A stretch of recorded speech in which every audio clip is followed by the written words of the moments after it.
Welcome back to some more Dom's Roundtable Nightreign content. I know the network test finished a few days ago, and you may think there's nothing more to make content on yet, but there's actually been quite a few new updates hidden away that you may not yet know about. Plus, I just really wanted an excuse to watch through my Nightreign matches again and make another video because I am so excited for it. Anyway, here is a bunch of new pieces of Nightreign information that you may not yet know about. Today we're covering everything you need to know on how events work, along with hidden mechanics, secret bosses, and even cosmetics and skins. Yes, they have been confirmed, but more on that later. For now, let's start with events and how they are triggered, what the buffs and debuffs are, and how many we are likely to see in the full game. Firstly, as you'll probably know from the playtest, one of the two events we have already experienced is the Fell Omen invading you. That's the more common one that most people did experience, and the reason why is because it has since been confirmed that it was a guaranteed invasion if you were on the map where you fought the Draconic Tree Sentinel and the two Royal Knights. However, he was specifically not included in the other version of the map where we fought the Fell Omen, but this was just for the playtest. It has been confirmed that in the full release, all bosses and events are completely randomized, so you might have to fight the Fell Omen twice. But the other event that was in the network test that not as many people know about is this giant portal of ants. If you looked on your minimap, sometimes you would see a red circle on the map. That red circle indicated that there was an event, and the other event we could see, as you can see here, are this swarm of ants. And if you manage to defeat either event, either the ants or the Fell Omen, you are rewarded with a bunch of runes, I think it's around 70,000 from memory, along with a buff that will reduce the cooldown of your ultimate arts for the rest of the run, and also you will temporarily stave off the night, allowing yourself more time to complete the mission. However, if you don't succeed at this event, the debuffs are just as severe. You will obviously lose a level for dying, the night will come in a bit quicker, and you will even receive a debuff. And again, this will persist for the rest of your run. So these are very high risk, high reward areas, and you might not always want to head towards these events if they are isolated ones like the ants, which you can avoid if you want to. That's something you're going to need to work out as a team, whether you want to go for these high risk, high reward areas. And on that note, there will be many more events in the main game than there were in the network test. Many people are estimating around 10. I actually reckon there's going to be roughly 2 events for every Nightlord, and this isn't to suggest they are mutually exclusive, it just feels like a nice round number and it would fit the theme of the network test. So X amount of this game mechanic for X amount of that type of game mechanic, which would mean there could be 16 events for the 8 Nightlords in the game at launch, obviously with loads more to come in future DLC. Next up, many more classes have been confirmed than some of us realise.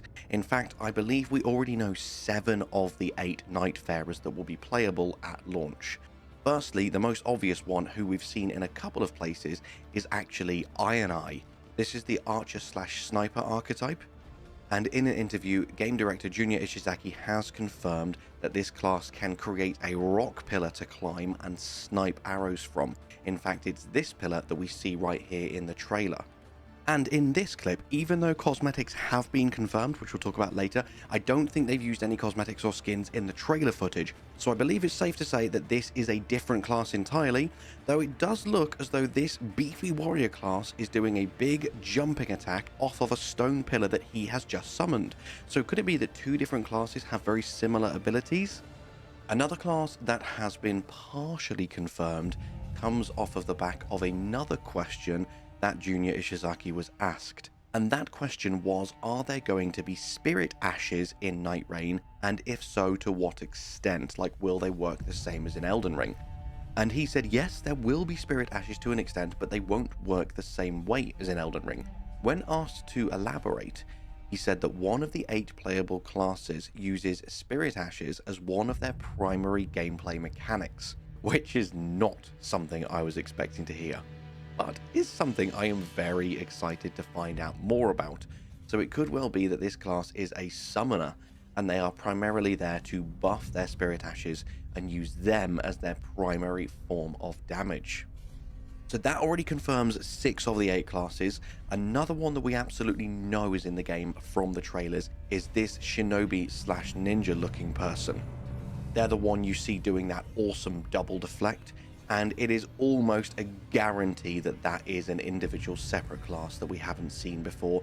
You see them in a few of the promotional screenshots as well, and we know how much they love their samurai archetypes, so that is almost a guarantee to be in the game. Now, the 8th and final class is up for debate. It could be that warrior that we've seen stood atop the pillar, but it could also be a priest of some sort, because we don't have a dedicated incantation user yet, but we do have a dedicated sorcery user. So the Spirit Ash Summoner class could also be the incantation user. That might close out that archetype. But I do feel like, based on all of this information, the final 4 that haven't yet been officially announced yet are the Iron Eye, the Shinobi, the Summoner, and then either a priest or a warrior, depending on what archetype the Summoner actually fulfills. Another thing that has been confirmed, for better or for worse, is the maps. At launch, at least, there will only be one map. There will only be Limveld. However, 2 really good pieces of information if that worries you. Firstly, there will be a lot more randomization than there was in the test. Not only because there will be dozens of new bosses, dozens of new enemies, and 7 new Night Lords that we haven't even seen yet, but also it has been confirmed that the map will change as you progress through the game. And when I talk more about Night Lords at the end of the video, I will explain to you what I believe that means. But basically, long story short, even though there is only one map, it's going to feel like many maps as you progress through the story, of which there is one. Next up, just a fun little section for you of Nightfarer mechanics you may have forgotten about, because you're definitely going to want to brush up on all of your Nightfarer skills and become as savvy as possible with all 8. So knowing the 4 that we have played as so far, as well as possible, is really going to help you hit the ground running when the game releases. So firstly, remember, skills and ults that do damage can be used to revive your teammates. So character skills, ultimate arts, especially the Guardians one, is absolutely fantastic for rezzing your whole team in one fell swoop. Also, don't forget that the Recluse's magic cocktail not only is used to charge up and unleash a really powerful attack, but every time you use it, it will restore some FP. So if you are running low on FP, make sure that one of your 6 weapon slots contains a very cheap spell, and you can just keep cycling between spell, skill, spell, skill, spell, skill. Once you've used it 3 times, your magic cocktail will be fully charged, and your FP will almost be completely replenished as well, because it will replenish about 30% of your FP with each use. So do not neglect this mechanic. This is why most people were struggling with the Recluse, is the running out of FP. Make sure you use magic cocktail, which is your character skill, not your ultimate art, far more than you have been doing. Next up, remember the Wilder's Onslaught stake can be charged. So many people forget this, and if you do charge it, it's a guaranteed stagger on, I believe, every single thing in the game. It's a guaranteed stagger on Gladius, the final boss, so I'm pretty sure it's a guaranteed stagger on everything else as well. And finally, for this section, multiple Nightfarer's arts and skills can be used mid-air, so make sure you go to that bell and make sure you check which. Make sure you know exactly how your class works before you jump into a match. Another really cool feature I found out on probably my second to last match of all of the tests is that before you enter the Spirit Shelter on the final night at the end of day 2, if you have lots of HP and lots of healing flasks, then you have plenty of health, plenty of ways to heal yourself, and this will allow you to freely roam around the map for literally like 20 to 30 extra minutes doing a bunch of extra free farming, because you can just out-heal the minute damage you take from the Ring of Fire for ages. This way you can easily max out your level, you can go and grab a bunch of smithing stones from some caves, and pretty much absolutely everything else that you would like to do. That way, when you enter the Spirit Shelter, you will have all your flasks and all your HP regened, and you will go through with everything maxed out. And this way, pretty much every single Night Lord is going to be an absolute cakewalk, as long as you have a somewhat coherent team. However, this is definitely abusing the Ring of Fire, and for this reason, you already know I don't want the game to get too easy, and I actually hope this is patched out, and I really hope that the final Ring of Fire at the end of Night 2 becomes significantly more deadly, because being able to do this made the game feel far too easy. Like, it was actually silly. And now for some other really tasty information. It has been confirmed that there is a final boss who, and I quote, has a connection to the Night Tide and the encroaching night. Though it hasn't been confirmed if this is one of the 8 Night Lords or if it's an additional 9th boss, like the Night King.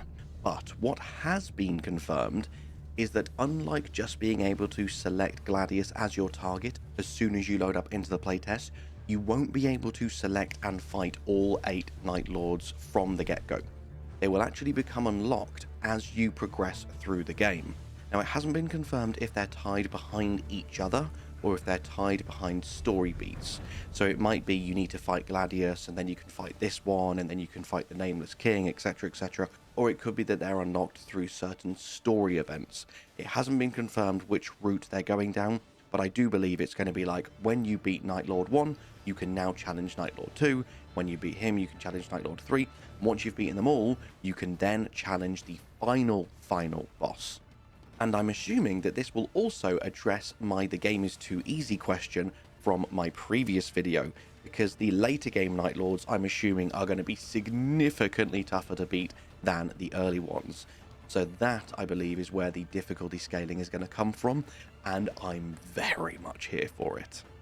And also, the moment you've all been waiting for. It has been confirmed by the game director that not only can you purchase new relics with Merc, along with being able to perform relic rites, which will allow you to switch the color coding for each character, allowing you to give different characters new relic combinations, but it's also been confirmed that you can purchase new gestures and skins for your characters. Cosmetics are in the game. And what's even better, they're not additional purchases, they're not tied behind a battle pass, they're not tied behind the DLC, though I imagine some of them will be, but at least the initial ones, they're in the game, purchasable just by playing the game for free. I am so excited. I am praying for a Lady Maria skin for the Duchess. Oh, it's gonna be so good. Oh, could you imagine if we get a Sekiro skin for the Shinobi? Oh my god, there's so many. Okay, sorry, I'm getting too excited now. What skin would you love to see in the game, and for which character? It's just gonna be so amazing. I cannot wait to play this game. Oh, and finally, if you didn't know, the red corpses that you see sometimes that you can interact with, they actually contain the loadouts of previously defeated players. So if the player managed to get really near the end of day 2 and then died, and you interact with one of them corpses, it could have a whole really good, really powerful loadout for you. It's kind of like an improvement on Bloodstains, whereas if you interact with it, you actually get their gear. So that's how they work, in case you wondered. Anyway, my friends, that's all I have time for today. I hope you enjoyed all of this new juicy Nightreign information. Make sure you subscribe to Dom's Roundtable for more gaming news for all your favourite games. And with that, all that's left for me to say is thank you so much for watching. I hope you have an amazing day, and I'll see you in the next one. Bye-bye.